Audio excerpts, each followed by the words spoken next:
Fala, alunos e alunas, chegando aí para a gravação de mais uma importante aula acerca do Estatuto dos Servidores Públicos. Na aula de hoje, vamos tratar acerca do Estatuto dos Servidores Públicos do Estado de São Paulo, Lei 10.261 de 1968.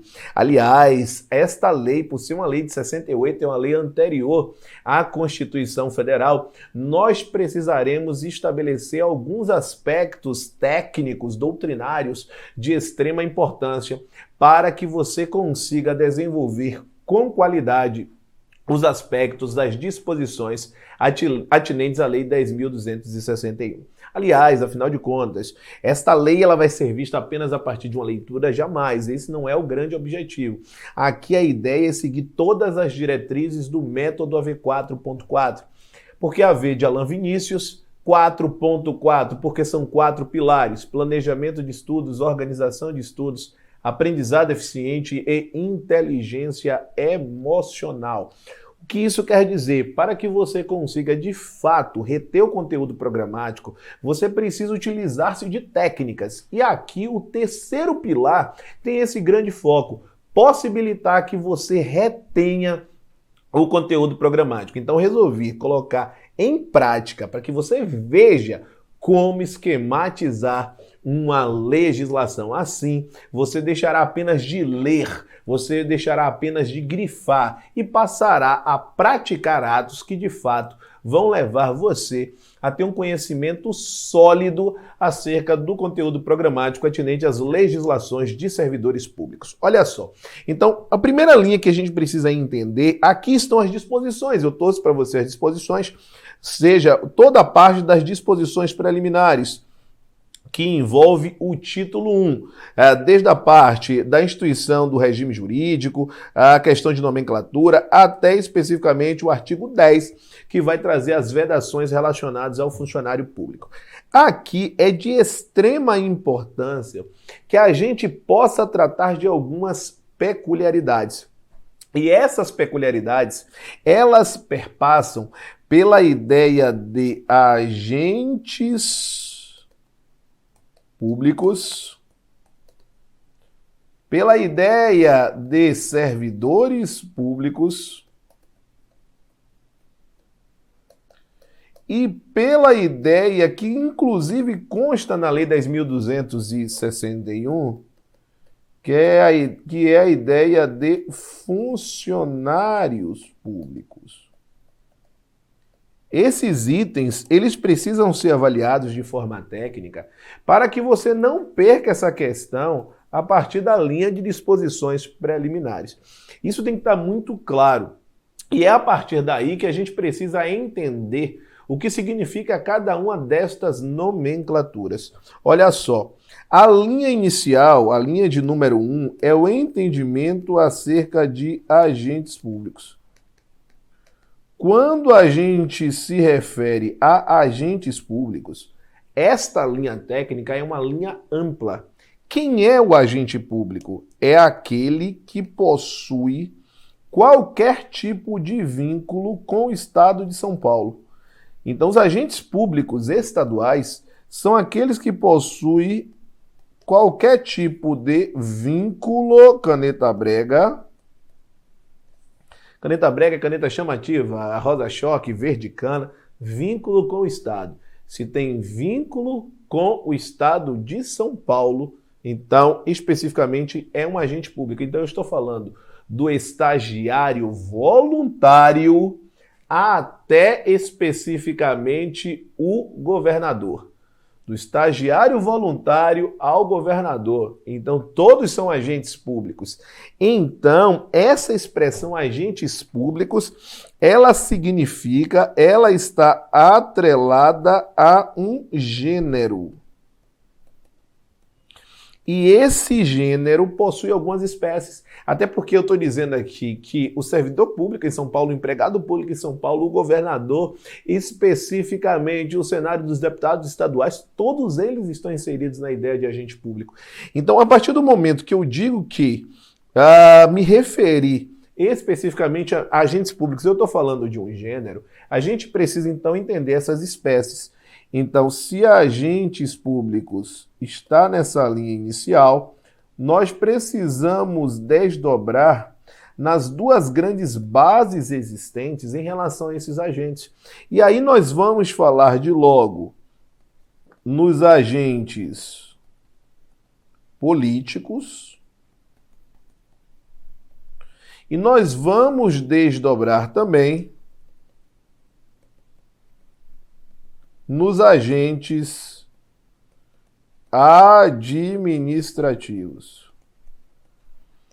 Agentes políticos e agentes administrativos. Seguindo esta caracterização, o que é que a gente precisa enxergar? Exatamente o seguinte, que os agentes políticos são aqueles que desenvolvem a chamada função política do Estado. E essa função política tem que estar muito claro na sua mente. Está ligada, está atrelada ao processo de criação das políticas públicas. Quando eu falo em agentes administrativos, nós vamos pensar no processo de desempenho da função administrativa. E aí a análise já é um pouco diferente. Quando a gente fala especificamente em agentes políticos, a gente está falando da criação. Os agentes administrativos já estão relacionados à execução das políticas públicas. Então pensa comigo, no estado de São Paulo, quem é que vai estar enquadrado na condição de agentes políticos? Nós vamos pensar especificamente no processo de cúpula dos três poderes, tá certo? Do processo de cúpula dos três poderes, e aí você também vai englobar, apesar de não ser o poder, o MP vai acabar estando inserido neste processo. Então, aqui nós vamos falar primeiro do poder executivo. Então, quando a gente fala do poder executivo, a gente vai pensar especificamente no governador do estado de São Paulo, mais os secretários estaduais. Então, todos eles são considerados na condição de agentes políticos. Ora, se são agentes políticos, não são regidos pela Lei 10.261. Isso tem que estar muito claro na sua mente. Depois a gente vai para o grupo de número 2. E esse grupo de número 2 são aqueles integrantes, veja, da cúpula do Poder Legislativo. Alan, você está dizendo então que quem trabalha na governadoria ou nas secretarias não são regidos pela Lei 10.261? Não disse isso, eu estou falando do governador e dos secretários. No Poder Legislativo estadual, o que é que a gente vai pensar? Poder Legislativo estadual, nós vamos pensar na Assembleia Legislativa de São Paulo. E na Assembleia Legislativa de São Paulo, nós vamos citar os especificamente deputados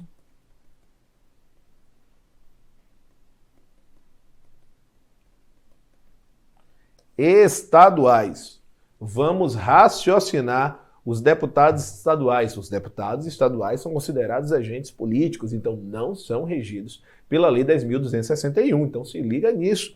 Alan, nós vamos pensar ainda no Poder Judiciário Estadual e no Ministério Público. Também não são considerados na linha especificamente do cenário de regência da 10.261. Também o enquadramento doutrinário dominante é que se trata especificamente de agentes políticos. Nesta linha ainda de raciocínio, o que precisamos enxergar é que a caracterização para chegar na Lei 10.261 é de agentes administrativos. Não é de agentes políticos. Então, agentes administrativos são aqueles responsáveis pela execução das políticas públicas. E aqui nós teremos os servidores públicos, no grupo de número 1, os servidores públicos. Nós teremos o grupo de número 2, que são os empregados públicos.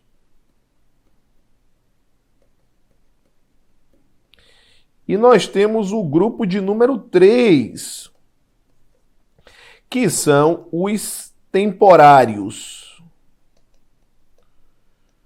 Os temporários podem aparecer nas suas provas também como servidores temporários. Aí já vai estar inserido no grupo de número 3. O que é que você vai precisar enxergar? Que quando nós mencionamos os servidores públicos, eles possuem vínculo com o Estado de São Paulo. Os empregados públicos possuem vínculo com o Estado de São Paulo. Assim como os temporários possuem vínculo com o Estado de São Paulo. E você já sabia disso? Porque ter vínculo com o Estado vai ser chamado de agente público, é o gênero. Só que aqui a gente vai ter desdobramentos diferentes acerca do que leva a este vínculo. Especificamente, quando eu penso nos servidores públicos, existe uma lei própria, e essa lei serve para definir quais são os direitos, quais são os deveres, quais são as responsabilidades, quais são as obrigações, quais são as vantagens, a base remuneratória, o regime disciplinar destes servidores.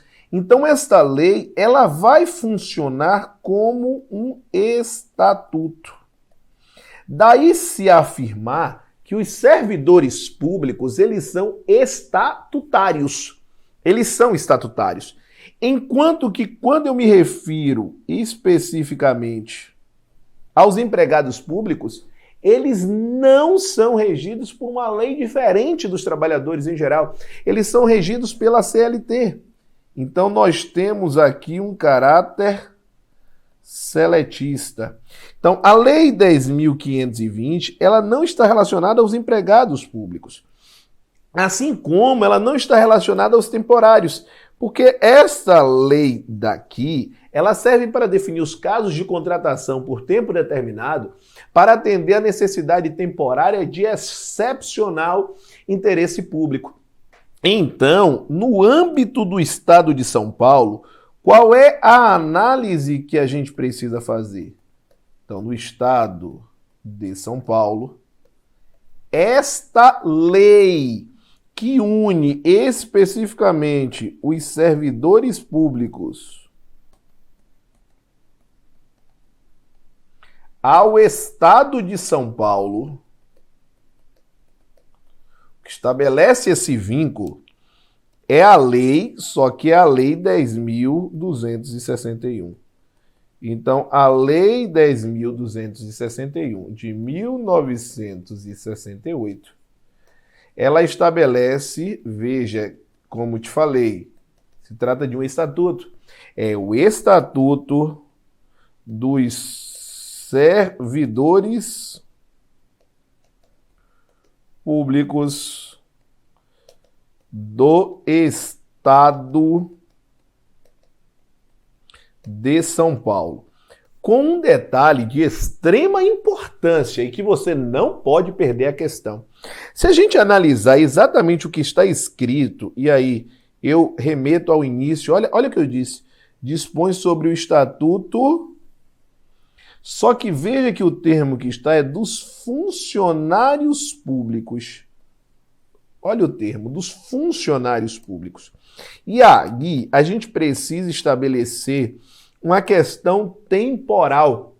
Nós estamos falando de uma lei que é de 1968. E essa lei, ela vai seguir a doutrina da época em que se falava em funcionário público. Especificamente, o que eu estou chamando aqui de servidor público, e é a nomenclatura atual, é servidor público, no Estado de São Paulo, isso vai ser denominado de funcionários públicos. Então tem que estar muito claro isso. Serão chamados de funcionários públicos. Então não esquece deste detalhe. Funcionários públicos está ligado à linha dos servidores.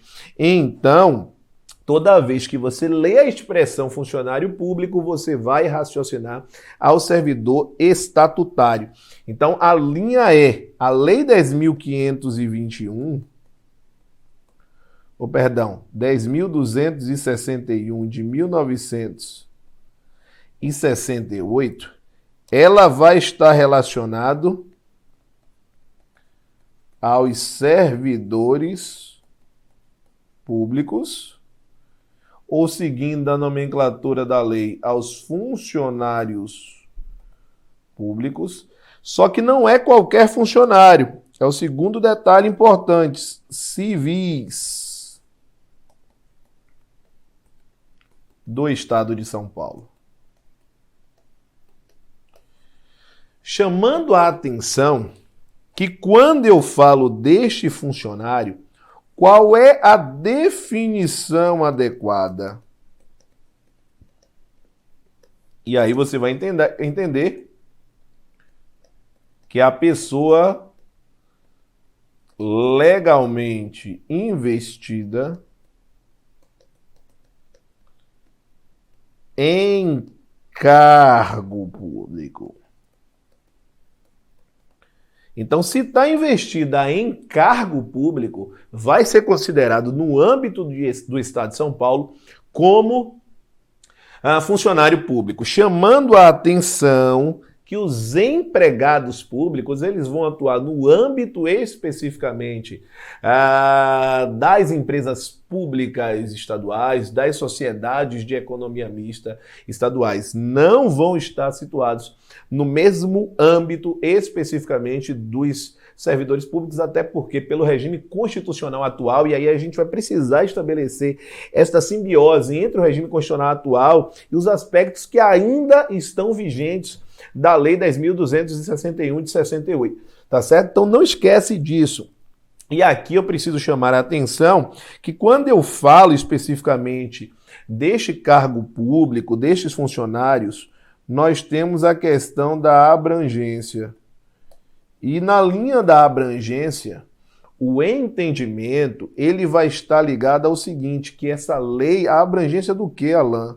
Da Lei 10.261 de 1968. Mas antes de falar dessa abrangência, se você está neste momento no meu canal do YouTube, não se esquece de 3 grandes atribuições para você. Se inscrever no canal, ativar as notificações, o sininho das notificações. E se você está comigo no vídeo até este momento, de deixar o seu joinha, o seu legal, o seu gostei. Principalmente porque o algoritmo do YouTube, ele vai enxergar que esse conteúdo é relevante para você. Então, quando eu postar novas aulas acerca do Estatuto dos Servidores do Estado de São Paulo, ou do município de São Paulo, ou de qualquer município do Estado de São Paulo, bem como a legislação federal, porque certamente você também fará concursos federais, tudo isso estará em primeira mão para você. Você será notificado de toda a nova aula que eu postar. Assim, certamente você vai conseguir desenvolver de uma forma extremamente importante os seus conhecimentos acerca das diversas legislações, dos diversos estatutos dos servidores públicos. Gostaria ainda de chamar a atenção para que você esteja no meu site. No site, além de disponibilizar a legislação, as aulas compiladas, você terá acesso também a simulados. Então, toda atenção, para que você possa ter acesso a esses simulados, você precisará estar inscrito no meu site, inscrito ou inscrita. E eu vou deixar aqui exatamente o endereço do meu site relacionado à Lei 10.261. Então, www.profalanvinicius.com/método AV-Lei 10.261. Lei 10.261, tá certo? Além disso, existe o meu canal do Telegram. O que é o Telegram? É um aplicativo de mensagem semelhante ao WhatsApp, porém com muito mais funcionalidades. É um aplicativo gratuito que você pode baixar no Google Play ou na Apple Store e você vai conseguir ter uma interação diária comigo. Por dia eu posto questões inéditas e questões diárias. Além de inéditas e além de ser feito diariamente, são questões comentadas. Eu efetuo gravações com essas questões para que você saiba como consolidar, como você reter o conteúdo programático. E como é que você faz para ter acesso a essas questões? Mais uma vez, você irá até o meu site, o www.profalanvinicius.com/Telegram. Assim você terá acesso especificamente a essas diversas ferramentas. Fechado? Bacana. Então, para que a gente possa fechar a aula de hoje, a questão da abrangência da Lei 10.261 tem que estar muito claro que ela tem aplicação em relação aos três poderes. Então, quando eu falo dos três poderes, eu estou me referindo tanto ao poder executivo, quanto ao poder legislativo estadual, executivo estadual, legislativo estadual, e ao poder judiciário estadual. Alan, então, se eu vou atuar na governadoria ou nas secretarias, se eu vou atuar na Assembleia Legislativa do Estado de São Paulo, se eu vou atuar no Tribunal de Contas do Estado de São Paulo, se eu vou atuar especificamente no Tribunal de Justiça do Estado de São Paulo, se eu vou atuar no Ministério Público, o Ministério Público não está inserido no Judiciário, assim como as funções essenciais da Justiça, como a Defensoria Pública do Estado de São Paulo, como a questão especificamente da Procuradoria do Estado de São Paulo, enfim, aqui também o Tribunal de Contas também não está inserido, mas está vinculado a esse legislativo. Então, todos eles serão regidos pela Lei 10.261 de 1968. Com isso, nós fechamos essa importante aula acerca do Estatuto dos Servidores Públicos do Estado de São Paulo. Então, se inscreve no canal, ativa o sino das notificações, deixa seu joinha, porque assim, quando eu postar novas aulas acerca do Estatuto, você terá conhecimento em primeira mão. Não se esqueça também de se inscrever no site, bem como no canal do Telegram. Um grande abraço, estamos juntos e até as próximas aulas. Rumo à aprovação, valeu, grande abraço!